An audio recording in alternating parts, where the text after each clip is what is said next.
quiero hablar del tema el muerto resucitado.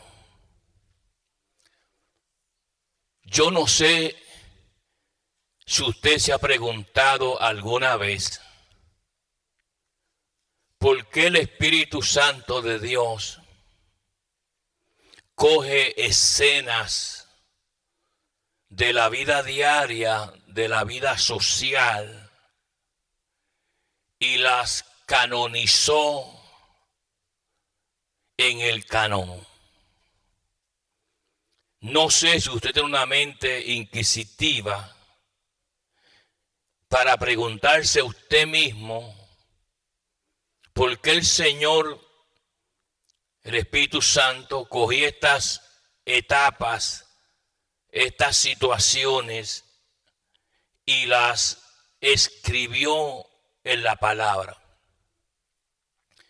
O usted es uno de esos millones que existen, que abren la Biblia, ponen sus ojos en la Escritura y la leen, y ahí se quedó todo. Siempre que el Señor hacía cosas, tenía una revelación dentro. Jesús nunca hacía algo o decía algo o iba a algún lugar como usted y como yo. Que no tenemos nada que hacer, pues entonces vamos a ir a tal lugar. Los lugares que él iba, las cosas que hacía y las cosas que decía, estaban en una agenda divina antes de la fundación del mundo. En Jesús no habían casualidades. Cuando él fue a la casa de Zaqueo, Zaqueo representa una situación, la casa de Zaqueo representa otra, y el mensaje que él dio representa otro. Y así es el Señor en todas las cosas que él hizo en sus 3 años y medio de ministerio que él vivió. Aquí tenemos otra de esas circunstancias raras. Da la impresión que el Señor iba caminando según su percepción y que de momento llegó a una ciudad y que aparentemente usted dice, pues, iban a enterrar un muerto. Y hasta ahí su mente llega. Entonces usted asocia los entierros que usted ha estado o ha conocido, porque todavía usted no ha ido a su entierro. Usted no va a ir a su entierro, déjeme decirle desde ahora. A usted lo van a llevar a su entierro. Pero usted asocia eso y dice, bueno, alguien se murió, lo llevan ahí a enterrar al cementerio y se acabó todo. Eso es todo lo que usted piensa. Pero no de la perspectiva del Señor Jesús. Porque cada cosa que Jesús, repito, decía, hablaba o hacía, ya estaba codificado desde antes de la fundación del mundo para llevar un mensaje. Porque Dios no está en el negocio de perder tiempo. Porque, como he dicho en otras ocasiones, ¿qué saco yo en saber que Jesús llegó a un lugar donde se había muerto alguien? Nada. ¿Me alimentaría yo en saber que se murió alguien y lo enterraron? Nada. Porque yo he estado en muchísimos entierros. Yo he sido la persona encargada en muchas ocasiones del entierro. Yo he enterrado jóvenes, féminas, varones, ancianos, ancianas, mujeres y hombres, por montones. Pero ninguno de ellos me ha alimentado espiritual a mí en ninguna manera. Entonces aquí tenemos otra situación. La pregunta es, ¿qué es lo que yo debo de aprender de este Kellner espiritual del Espíritu Santo? Cuando miramos bien el texto, con la sabiduría de Dios hay que extraer la información. ¿Qué es lo que está escondido detrás de este muerto y detrás de este entierro? Algo tiene que haber. ¿Cómo lo sabemos? Para que el Espíritu Santo sacara tiempo y lo pusiera en el Nuevo Testamento, es porque algo las multitudes tienen que aprender de eso. De otra manera, no valdría la pena que el Espíritu Santo pusiera esa porción en la palabra de Dios. Para eso hay que convertirse en un cirujano espiritual. Para eso hay que usar las herramientas que el Espíritu Santo le ha dado a cada persona para convertirse, alabanza el nombre del Señor, en un arqueólogo espiritual y poder extraer la información. Y sabiendo siempre que el Espíritu Santo tiene una maestría en símbolos. Escribe muchas cosas en símbolos. Muchas de ellas no son símbolos. Simplemente son verdades claras y detalladas por el mismo Espíritu. Pero la falta de estudio de la palabra, el letargo espiritual, la vagancia, una mente mundana, no puede tener la luz del Espíritu para poder extraer cosas que pertenecen al reino de los cielos. Ahora, dice que aconteció después. Bueno, este después significa después que Jesús había sanado al siervo de un centurión. Jesús había hecho una sanidad al siervo de un centurión. Y en este momento él viene caminando, alabanza el nombre del Señor, y llega a un lugar. Y es aquí donde el Espíritu Santo, después de haber hecho una sanidad, entra en otra área. Y es ahí donde caminando con Jesús es una belleza. Caminando con Jesús por la palabra, usted le da la impresión que está caminando con él en esos tiempos. Ahora, aconteció después que él iba a la ciudad llamada Naín. Naín era una ciudad que significa un lugar de muchas flores, mucho perfume. Usted sabe, donde hay muchas flores hay muchos perfumes. Y es un contraste, porque el perfume es símbolo en la Escritura de la presencia de Dios. Ahora, él llega ahí, o está llegando ahí. Era así como una bajadita. Y allá en el plató está esa pequeña ciudad llamada Naín. Y dice la palabra de Dios, e iban con él muchos de sus discípulos. Iba mucha gente, porque siempre que el Señor caminaba, eran unas multitudes enormes que le seguían al Señor. Y además de los discípulos, dice una gran multitud, mega, una multitud enorme, parecía un mar de gente. Unos seguían al Señor por los milagros, la mayoría de ellos. Otros escuchaban las palabras de sabiduría de Jesús. En fin, había gente de todas partes.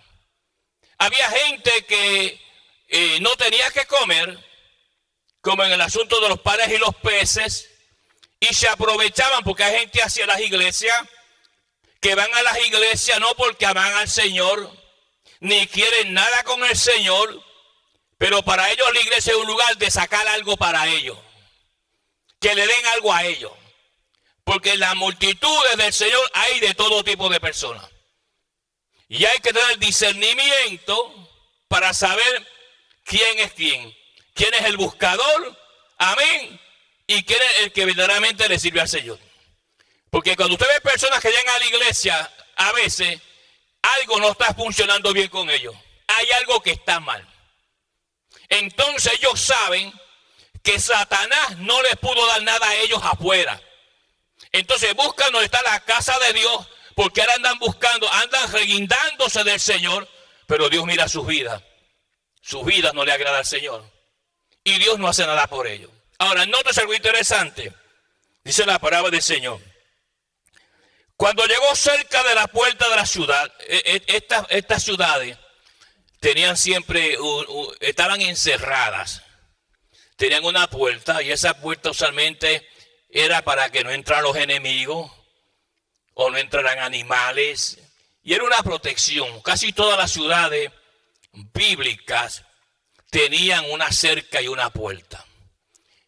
Y usualmente la gente que estaba adentro de esas ciudades tenían unos vigilantes en esos portones. Y cuando llegaba alguien raro, ellos preguntaban: ¿qué tú quieres hacer aquí? ¿A quién tú buscas? ¿Cuál es tu motivación de estar aquí? Porque nunca te hemos visto a ti por aquí. Que queremos saber si tú eres un traidor, tú eres un enemigo disfrazado o algo. Y por eso estaban esas puertas. Ahora dice la palabra, mire esto, aquí que comienza el asunto. Cuando llegó cerca de la puerta de la ciudad, y aquí que llevaban a enterrar un difunto. Desde el punto de vista literal, natural y humano, alguien se murió. Eso es lo que usted ve. No sabemos hasta este momento quién se murió ni qué joven era, hasta que Jesús lo menciona más tarde en el texto. Alguien murió. Pero nótese, ¿qué significa algo muerto? ¿Qué significa un difunto? ¿Qué significa que algo se murió? Desde el punto de vista natural sabemos que una persona se murió. ¿Ok? Alguien se murió. Pero cuando comenzamos a mirar con los ojos de Jesús, cuando comenzamos a mirar con la omnisciencia del Señor, comienza la revelación a florecer. Comienza entonces el nombre de Naín a hacerse real. Comienza entonces el nombre de Naín a dar perfume. Porque Jesús lo que trae es perfume. Y es ahí donde notamos entonces que este frasco de perfume llamado Naín, esta ciudad, comenzó a florecer. Algo estaba oliendo bien. El difunto naturalmente era un muerto. Pero en el punto espiritual representa un principio que se murió. Algo en el mundo espiritual se murió. Y Jesús siempre está pendiente para restablecer las cosas muertas en el mundo espiritual que pertenecen a Él. Usted cuando viene la palabra tiene que salir de esa mente arcaica y pigmea y pedirle al Señor sabiduría de Dios de lo alto para que el Espíritu Santo de Dios le revele a usted qué yo aprendo de aquí. Ya yo sé entonces que no simplemente el muchacho se murió porque se había muerto, sino que representa que un principio espiritual de las cosas divinas se murió. Y Jesús es especialista en traer de nuevo a la vida las cosas que Él dio, que la gente ha dejado morir. Ahora, nótese algo interesante. Si usted mira bien la palabra, sigue diciendo, he aquí que llevan a enterrar a un difunto, hijo único de su madre. Nótese. Vamos a empezar con hijo único de su madre. Sabemos que la madre, la mujer, en la escritura, representa a la iglesia. Cuando Jesús habló de esto, si usted va conmigo brevemente a Lucas 8, y mira bien el verso número 21, 20 y 21, Lucas 8, 20 y 21, nótese, para que usted entienda y mire cómo el Espíritu Santo comienza a mostrar cosas. Dice, verso 20 y 21, y se le avisó diciendo, tú mire esto, tu madre y tus hermanos están fuera y quieren verte. Parece sencillo eso para usted. Tu madre y tus hermanos están fuera y quieren verte. Pero mire la respuesta de Jesús. Es importante que usted entienda esto.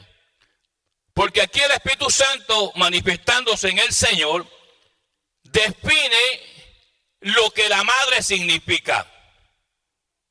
Ahí dice, él entonces respondió y dijo, mi madre y mis hermanos son los que oyen la palabra de Dios y la hacen. O sea, mi madre y mis hermanos. O sea, la mujer representa tipo de la iglesia. Mis hermanos, ¿cuáles son mis hermanos? Los miembros de mis congregaciones. Los que alaban mi nombre. Los que buscan mi presencia. Esos son mis hermanos. Mi madre es la iglesia, donde mis hermanos están ahí. Y es importante que usted entienda estos principios, porque si no, usted va a seguir con una mente como un grano de mostaza. Sin crecimiento, sin revelación, sin manifestación. Pero volviendo al tema de Lucas 7, dice la palabra del Señor, versículo 12, llevan a enterrar un difunto, ya sabe que es un principio muerto, hijo único. O sea, ¿cuál es el fruto y el principio de la iglesia? ¿Cuál es lo principal de la iglesia? La iglesia se mueve por fe. La iglesia se mueve, hermanos amados, por la verdad. Entonces, este principio que se murió representa que la fe en la iglesia se había muerto. Mire por donde Jesús va. Que la verdad en la iglesia se había muerto. Ahora, si usted mira bien cómo Jesús pone las cosas, el Espíritu Santo hablando, dice, aquí se murió un principio que yo tengo que resucitar dentro de mi iglesia, principio único, algo que yo he dado a la iglesia que es puro, viene del cielo, no se lo dio ningún hombre, pero está muerto. Y está en el camino al cementerio. Y yo no puedo dejar que el principio de la fe, el principio de la verdad sea enterrado. Porque una vez que es enterrado, mi iglesia se muere. Ahora, nótese interesantemente cómo el Espíritu Santo se mueve. Dice la palabra del Señor, mire esto, hijo único de su madre. O sea, está diciendo aquí, un principio único de la iglesia se ha muerto. Eso fue lo que trajo a Jesús a ese lugar. Para enseñarnos, como dije hace unos minutos atrás, usando una situación natural, como la situación de un muerto para el cementerio, para extraer y bajar del cielo la revelación de lo que está pasando en la iglesia. Ahora, déjeme decirle que este muerto lo llevan todavía de camino. Hay muchas iglesias que están llevando a este muerto ya. Porque hay muchas iglesias que el principio de la fe en el Señor y de la verdad se murió. Para ellos es una fiesta mundana y pagana y diabólica. Lo de ellos es baile, fiesta, ron y marihuana. Esa es la gente que está ya perdida, rumbo más tarde a su destino final, el infierno. Ahora nótese lo que Jesús sigue diciendo, el Espíritu Santo. Y mire, la cual era viuda. ¿Qué es una mujer viuda? Una mujer viuda es una mujer que perdió el esposo. Pero cuando usted trae eso al mundo espiritual, significa de que esta iglesia estaba viuda. Estaba viuda porque no tenía esposo. Y el esposo es Cristo. ¿Por qué? Porque se había muerto ya el principio de la fe y de la verdad. ¿Se da cuenta? Que esto no son historias que el Espíritu Santo puso ahí para complacerme a mí, porque como dije hace unos minutos atrás, yo no gano nada con saber que enterraron a este muchacho, que este muchacho se murió.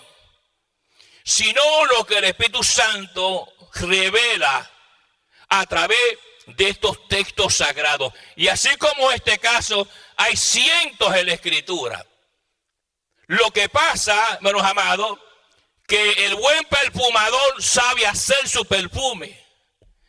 Y cuando yo no le pido a Dios sabiduría, unción, Él no me revela nada. Yo sigo como todo el mundo leyendo palabras en blanco, amén, y negro y rojas. Y me siento en la banca a bostezar. Ese no es el propósito del Espíritu Santo de Dios. Ahora, mire bien, la palabra sigue diciendo. Y cuando el Señor la vio, nótese, no dice cuando la mujer vio a Jesús. Porque siempre la iniciativa es del Señor. El Señor miró significa la inspección que Jesús hace en su casa diario. Jesús siempre está inspeccionando su casa. Él dice, yo camino en medio de mi casa. Mis ojos están en mi casa. Es su propiedad. Tiene que mirarla y cuidarla. Y cuando él huele que hay algo mal en la iglesia, o en una persona apesta, esta hermana apesta, me huele a mundo, me huele a alcohol, me huele a mundanalidad, está apestando mi casa. Entonces Jesús se mueve para hacer una de las dos cosas. O para terminar con esa persona que sigue en el mundo y que el diablo termine su obra en ella o en él. O si el Señor se mueve a misericordia. Por eso que ustedes que la Biblia dice que Jesús se movió a misericordia. Cuando ve una persona así, que el diablo la tiene destruido, ¿quién sabe si dice, ¿sabe qué? Mira, por amor a tus padres te voy a sacar del zafacón, pero tú no vales la pena. Y es ahí donde tenemos que entender. Ahora, nótese que sigue diciendo, mire esto, la palabra del Señor. Es importante, hermano, que usted no pierda el texto. Verso 13. Cuando el Señor la vio, se compadeció de ella. ¿De quién se compadeció el Señor? Bueno, usted piensa que fue de la mujer que perdió el hijo. Lo espiritual es de su iglesia. Se compadeció de su iglesia. Porque dejó morir lo principal, la fe y la verdad. Que eso es lo que lleva a una iglesia rumbo al cementerio. Por eso hay muchas iglesias hoy día que ya están enterradas, todavía están con una pandereta pero están muertas. Jesús lo dijo claramente, dijo, tú tienes nombre de que vives pero estás muerto. Hay mucha gente cantando coros y brincando para arriba, pero espiritualmente no está muerto. Tú dices que tienes nombre de que vives, pero estás muerto. Delante de mí tú eres un cadáver, tú apestas, has muerto. Ahora, mire la palabra, sigue diciendo, es importante que usted entienda esto. Y cuando el Señor la vio, se compadeció de ella. Una de las cosas que más me llama la atención a mí es la compasión del Señor. Porque hay personas que Dios debe de pasarlas por tribulaciones dolorosas. Hay personas que de acuerdo a mi criterio le han hecho tanto mal a la casa de Dios y a las cosas de Dios y a los siervos de Dios, que si yo fuera Dios las pasara por tribulaciones de amargura. Pero como el amor de Dios no se puede medir con reglas, hay que dejarlo tranquilo.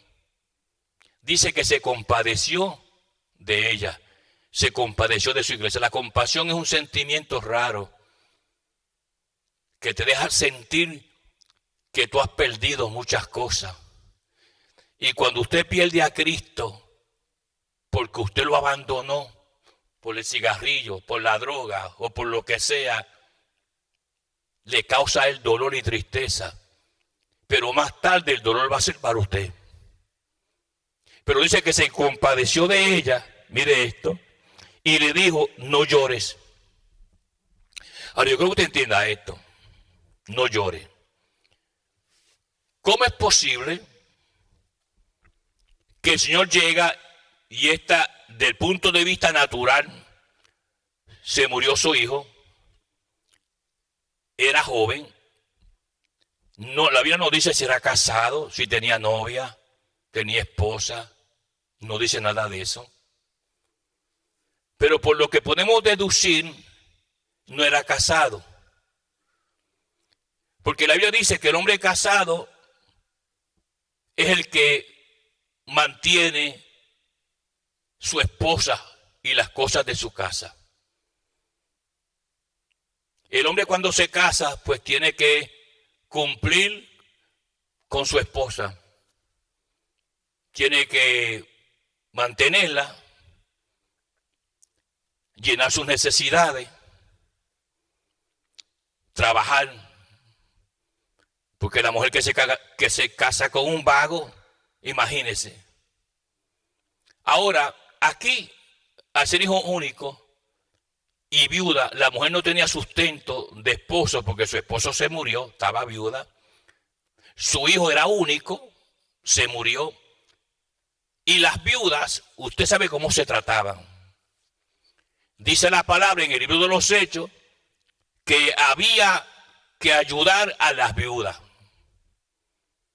Y vinieron en una ocasión a los discípulos y ellos pusieron personas para ellos dedicarse totalmente a la oración y a la palabra. Esta mujer estaba ahora en una situación, literalmente hablando, mala. Posiblemente iba a perder su casa. Y una viejita, viuda, ya vieja, ya había pasado de 50 años.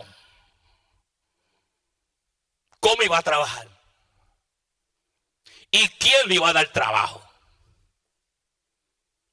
Por eso esas mujeres que están casadas, que no trabajan, que están en la casa todo el día, algunas pierden el tiempo. Con tanto tiempo para orar y ayunar, están viendo televisión.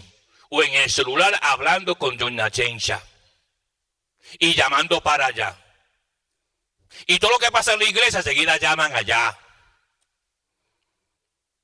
Esa mujer que no trabaja, se murió el esposo o se enfermó, imagínense. Se le va a ver negra.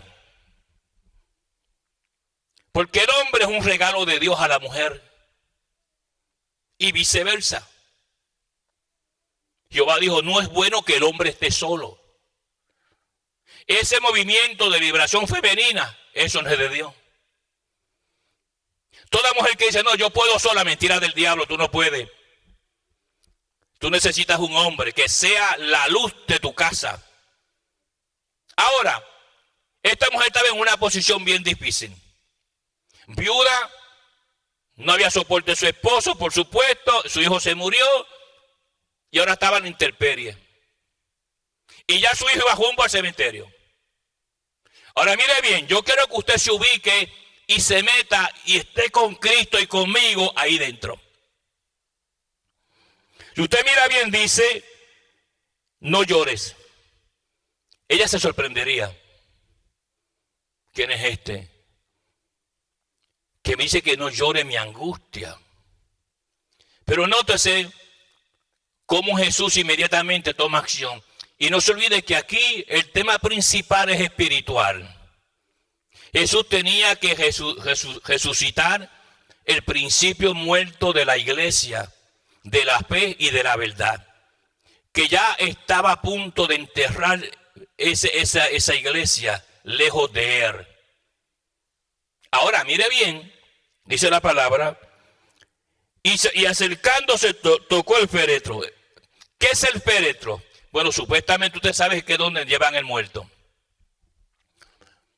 Y representa lo externo. Porque lo externo mató estaba dentro. Así que estamos hablando aquí de dos principios.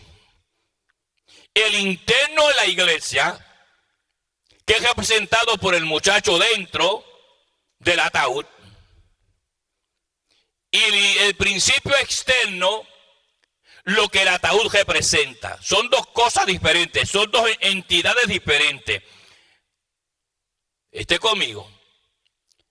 O sea, el muchacho representa los principios muertos internos de la iglesia. Pero el féretro representa los principios que mataron lo interno. Ahora, yo quiero que usted entienda algo. La Biblia dice que no se podía tocar un féretro o algo muerto, porque quedabas inmediatamente inmundo. Estabas inmundo por un tiempo. Pero ¿qué hace Jesús? Jesús se acerca y lo primero que hace, mire la palabra del Señor, versículo número 14, y acercándose tocó el féretro. Cuando Jesús toca el féretro, para usted fue que tocó el féretro. Y ahí para usted se acabó. Pero para la planicie espiritual significa que Jesús detuvo, mató los principios externos, que mató el principio interno, el muchacho. Y cuando él toca, escúcheme bien, todo se detiene. La infección que tú tienes se detiene cuando Jesús toca tu féretro. Y cuando dice la palabra, mire esto, y acercándose tocó el féretro, y los que llevaban se detuvieron. Rápidamente se detuvo toda la mortandad externa representada en el féretro que mató el principio interno. Ahora, ¿qué ocurre? Porque una vez que Dios toca tu vida, esto es lo externo, este es su féretro, su cuerpo. Lo interno está dentro. Su fe está muerta dentro. Su verdad está muerta dentro, no por fuera. Está dentro porque está en el Espíritu. Por eso es que le digo que cuando usted venga a esta iglesia del tabernáculo, traiga la cabeza y la Biblia. Ahora, notas algo interesante. ¿Qué sucede cuando Jesús mata los dos principios? El interno y el externo. ¿Qué pasa con la iglesia? La iglesia está internamente muerta y externamente contaminada. ¿Qué pasó? Ocurre algo. Si usted mira bien, la palabra del Señor dice que Él dijo, mire esto, joven, a ti te digo, levántate. Nótese, Jesús habla la palabra de resurrección. Jesús resucita la iglesia de nuevo a su estatus primero. Y nótese que la sabiduría y la omnisciencia del Señor sabía que era un muchacho joven. A ti te digo, levántate. ¿Y qué pasó? Bueno, si usted mira bien el texto, dice, entonces se incorporó el que había muerto. El sentarse a la escritura es prototipo de la resurrección. Jesús trajo a la vida en la resurrección los principios muertos, internos y externos, que el diablo había usado para robar a la iglesia, la fe y la verdad. Usted se da cuenta que estas cosas no están ahí por estar. Todo en la vida tiene un propósito. Ahora, nótese lo que sigue diciendo la palabra del Señor. Y se lo dio a la madre. Mire lo que hace. La madre es la iglesia. Jesús le entregó de nuevo a la iglesia lo que se había muerto. La verdad y la fe. Fue restituida de nuevo en la iglesia por una palabra de resurrección del Señor. Yo te he dado esto. Sin esto tú no puedes vivir. Y los que llevaban el féretro se detuvieron porque rápidamente la palabra del Señor detiene toda esa mundanalidad que tú tienes, todas esas bocacheras que te da, todas esas drogas que tú usas, todo ese sexo ilegal que practicas, todas esas cosas que son abominación a Dios. Una vez que Jesús pone tu mano, toda esa basura se va de ti. Y tal vez su misericordia te abre los ojos. Si el que tú alcanzas misericordia en él. Ahora, nótese lo siguiente, verso 16. Y todos tuvieron miedo.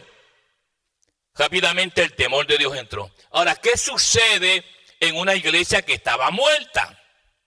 Bueno, hermano, usted sabe leer, ¿no? Ahí está. Dice que cuando Jesús tocó el féretro y llamó al muchacho, la gente comenzó a glorificar. Porque en una iglesia donde falta la fe y la verdad no se puede glorificar nada. Todo el mundo está mudo y apagado. La gente comenzó a glorificar. Y el glorificar, hermanos amados, es algo que viene del Espíritu de Dios. La gente comenzó inmediatamente a darle gloria a Dios. Gloria a Dios, ¿por qué? Porque Dios restauró de nuevo lo que se había muerto en la iglesia. Ahora mire bien la palabra, sigue diciendo, y todos tuvieron miedo y glorificaron a Dios diciendo, un gran profeta, mega profetés, no un profeta, un mega profetés, un profeta grande, dice ellos. Mire esto, se ha levantado entre nosotros. Y mire lo siguiente, ellos reconocieron que solamente Dios podía hacer ese milagro. Que la fe no la puede traer doña Juana. Que la fe no la puede traer don Pedro, ni el pastor, ni la diaconisa, ni el diácono. La fe tiene que venir de Dios. Dice que la fe es un espíritu. La fe no es una cosa. Dice, tened espíritu de fe. Un espíritu camina, un espíritu habla, un espíritu llora, un espíritu se mueve.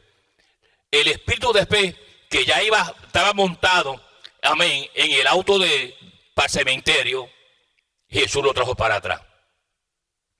Y comenzaron a glorificar a Dios. Ahora mire esto. Y Dios ha visitado a su pueblo.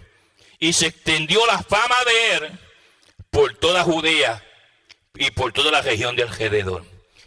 Ahí se da cuenta, hermano, que estos kerneles bíblicos, que usted los lee así como el papagayo, son verdades reveladas por el Espíritu de Dios a la gente, a su pueblo. Y es importante que nosotros siempre busquemos el rostro de Jehová para que Dios se glorifique en nuestras vidas. La paz de Dios contigo, la bendición de Jehová abunde en ti y que tú puedas buscar el rostro de Jehová de una manera especial. Amén. Gloria a Dios.